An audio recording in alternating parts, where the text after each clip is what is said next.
existe en tout 7 motifs pour lesquels on refuse généralement les visas pour la France. Dans une première vidéo parue il y a de cela quelques semaines sur notre chaîne, nous vous parlions déjà des 4 premiers motifs pour lesquels on peut vous refuser un visa étudiant pour la France. Et dans cette vidéo, nous allons revenir sur les motifs 5, 6 et 7. Si tu n'as pas regardé la première vidéo, je t'invite à les regarder parce que chacun de ces motifs est aussi important que les autres. Tu dois les comprendre et à partir du moment où tu les as compris, tu sais plus ou moins quels sont les pièges qui peuvent te guetter dans le cadre de ta procédure de visa. Et donc, tu pourras plus ou moins savoir comment réagir face à un certain nombre de choses. Si tu as besoin d'accompagnement dans le cadre de ta procédure de visa pour 2024, c'est encore possible. Tu peux nous contacter et nous serons ravis de mettre à ta disposition notre expertise et notre savoir-faire.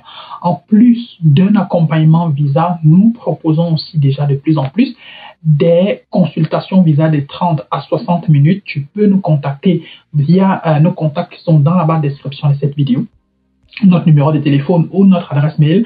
Nous serons ravis de prendre un rendez-vous avec toi et donc de parler de ton profil, de te donner tout un tas de conseils, de te dire ce qu'il faut faire ou ce qu'il ne faut pas faire, ce qu'il pourrait le mieux cadrer avec ton profil, etc., etc. N'hésite surtout pas à nous contacter. Si tu vis à Yaoundé ou à Douala, tu peux passer dans notre local à Douala du côté de Lok Pom ou à Yaoundé du côté de Missassi. Nous sommes ouverts de lundi à vendredi de 8h à 16h30. N'hésite pas à t'abonner à notre chaîne, n'hésite pas à liker la vidéo, à partager autour de toi avec les personnes qui sont également aussi intéressées par les procédures des visas étudiants pour la France. N'hésite pas à nous dire en commentaire ce que tu penses de ces 3 motifs et si par exemple tu penses que nous avions peut-être oublié quelque chose, tu peux également aussi le partager en commentaire avec les personnes qui liront également les commentaires. Installe-toi et au cours des 10 prochaines minutes environ, nous allons revenir pas à pas sur les motifs 5, 6 et 7 pour lesquels on peut te refuser le visa étudiant pour la France. Here we go!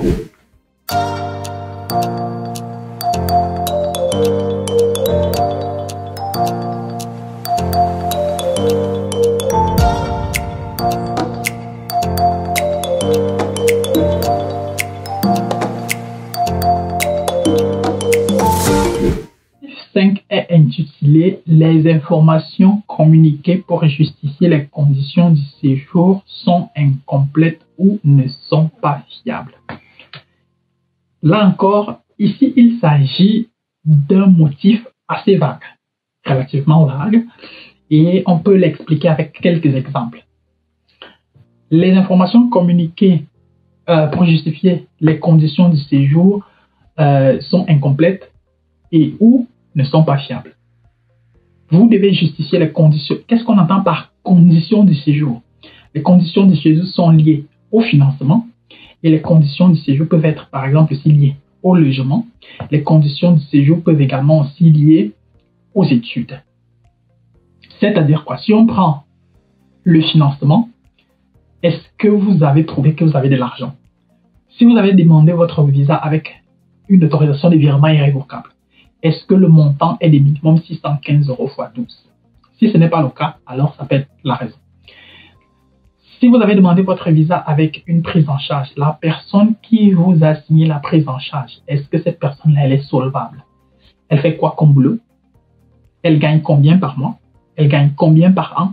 Quelles sont ses charges mensuelles? Et est-ce que sa situation financière est suffisamment stable pour vous prendre une fois encore du moins pour que la personne puisse prendre encore votre charge sur lui, bien sûr elle. Ça, c'est la première des choses. Maintenant, si nous parlons du logement, est-ce que vous avez prouvé par exemple que comme vous êtes en train d'aller en France, là vous avez un logement fiable et sûr qui vous attend? Si vous allez par exemple étudier à Lyon, est-ce que dans votre dossier, si par exemple vous allez étudier à Lyon et vous ramenez une preuve de logement signée par votre tante qui vit par exemple à Marseille, est-ce que vous êtes sûr que ça va passer? Comment pouvez-vous prouver que vous allez vivre à Marseille en allant étudier à Lyon? Est-ce que c'est faisable? Donc, ça peut être une raison pour laquelle on peut vous refuser le visa. Si par exemple, bon, pour ceux qui vont étudier à Paris ou bien dans la région parisienne, là-bas c'est assez particulier quand même parce que beaucoup de personnes ne vivent pas forcément à Paris. Avec le métro et tout, c'est beaucoup plus assez facile. Avec le RER, c'est beaucoup plus assez facile de vivre à 1 heure de Paris ou à 1h10 ou à 1h30 de Paris et faire la navette tous les jours, tous les matins et tous les soirs. Donc là-bas, c'est un peu plus différent. Alors que quand vous êtes en province ou en périphérie, il faudra faire attention à ce genre de détails-là. Maintenant, le contrat, c'est au cas où vous n'avez pas que vous apportez un contrat de bail, est-ce qu'il est assez fiable? Maintenant, j'ai également aussi parlé de l'université ou bien du programme d'études. Si votre programme d'études, par exemple, est-ce que votre programme d'études correspond à votre profil? Est-ce que votre programme d'études correspond à votre profil? Ce qui voudrait dire quoi? Ce qui voudrait dire que par rapport à vos études antérieures, est-ce que ce que vous voulez faire actuellement cadre plus ou moins? Si par exemple vous avez fait une licence en sciences économiques et que vous débarquez avec une inscription ou une admission en chimie, est-ce que ça cadre? Ça ne cadre pas. Essayez d'être le plus logique possible. Et donc, du coup, c'est tout ça qui peut être mis dans les conditions du séjour ne sont pas justifiées ou alors sont incomplètes ou bien elles ne sont pas fiables. Donc, faites très, très attention aux informations que vous allez communiquer dans le cadre de votre procédure. Toutes ces informations-là doivent absolument être bien réfléchies, bien structurées, bien pensées, de telle sorte qu'elles ne jouent pas en votre défaveur. Motif numéro 6, vous faites l'objet d'une mesure vous interdisant le retour sur le territoire français. Ça, c'est une mesure qui concerne spécialement les gens qui ont déjà vécu en France. C'est une mesure, c'est un motif qu'on donne, je vais dire rarement quand même parce que c'est pas toujours tout le monde qui demande le visa pour aller étudier en France, qui a déjà vécu en France. Donc voilà, maintenant si vous avez déjà été en France et peut-être que vous avez été rapatrié, il faudra faire attention à cela.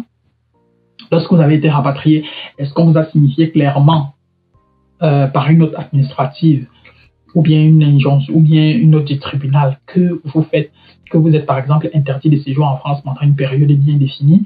Si tel est le cas, si c'est pendant 2 ans, il faudra que ces 2 ans-là se terminent avant que vous envisagiez peut-être une nouvelle demande de visa étudiant pour la France. Donc, ce point-ci, il est quand même assez clair et il est assez précis. Et il vise un groupe de personnes bien définies. C'est clair que toi qui n'as jamais séjourné en France, toi qui n'as jamais fait l'objet d'une telle mesure d'éloignement ou bien d'interdiction de séjour sur le territoire français, c'est clair que cette mesure, elle ne peut pas forcément te concerner. Donc, cette mesure, elle concerne un groupe bien spécifique de personnes.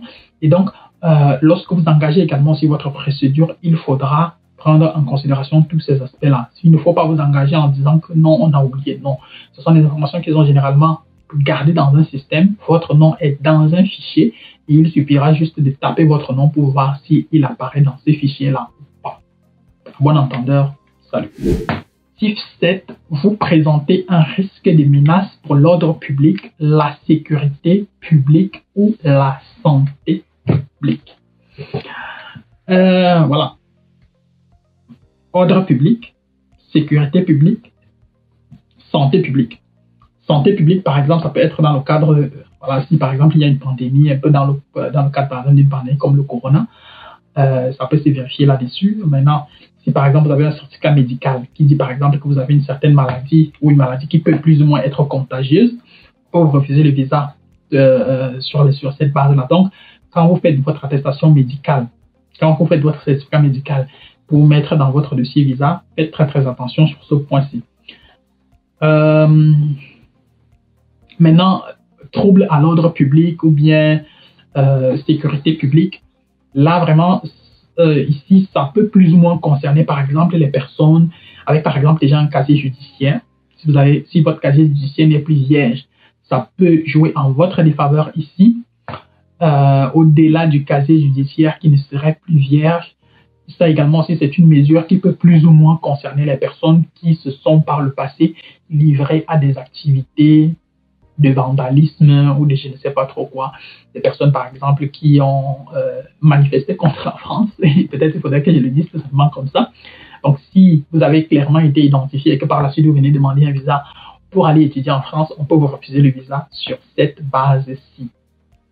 Donc, il ne veut pas dire de faire très très attention, c'est juste que bon, voilà, c'est vrai actuellement en Afrique, avec tous les coups d'État qui se passent, parfois ce sont des coups d'État pro-français parce que parfois ce sont des coups d'État anti-français. Lorsque ce sont des coups d'État anti-français, on voit du moins tous les débordements qui peuvent s'en suivre avec toutes les menaces que nous voyons tout autour. Et donc, du coup, tout cela fait également aussi en sorte que nous sommes surveillés, les gens sont surveillés, que ce soit sur Internet ou bien que ce soit sur les images qui sont diffusées à gauche, à droite. Donc, on ne sait jamais le nom de qui peut être retenu ou bien peut être mis dans un fichier ou des je ne sais trop quoi. Donc, tout ça là, c'est quand même des informations assez sensibles, c'est quand même des choses assez, voilà, qui ne sont pas toujours, qui ne sont pas toujours faciles à anticiper, mais lorsque, par exemple, vous vous approchez d'une agence comme la nôtre, pour que nous puissions gérer votre dossier, il faudrait qu'on soit, du moins que vous soyez le plus franc possible avec nous pour que nous, de notre côté, on essaye de vous aider du mieux que possible. Parce que tous ces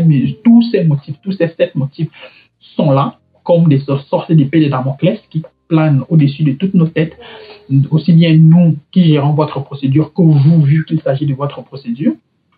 Il faut prendre tout cela en considération pour éviter de se retrouver au pays de si je savais.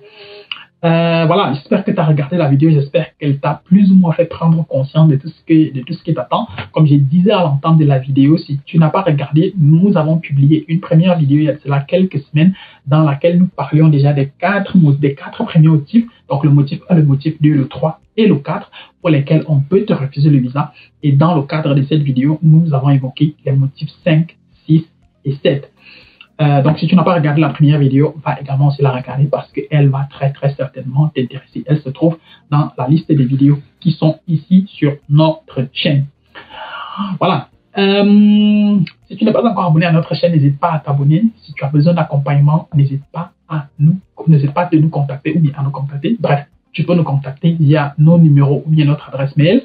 Nous sommes ravis de t'apporter notre expertise. Tu peux également aussi nous contacter juste pour avoir une consultation au visa. Elle peut durer 30 minutes, elle peut durer 60 minutes. C'est à toi de décider. Nous sommes là. Nous avons des rendez-vous disponibles tout le temps, même le week-end, si possible nécessaire. Nous sommes assez flexibles, même la nuit, peut-être parfois même le matin. Donc, on est quand même assez flexible. On peut trouver du temps pour toi, pour te répondre à toutes tes questions et te donner le plus de conseils afin d'optimiser ton dossier de voyage. Si tu as besoin d'accompagnement dans le cadre de ta procédure de visa, n'hésite surtout pas à nous contacter. Tu peux passer dans notre local à Yaoundé, au quartier Misasi ou à Douala, du côté de l'Ocom, de lundi à vendredi, de 8h à 16h30. D'ici à là, bien des choses à toi. Porte-toi bien. Ciao, ciao.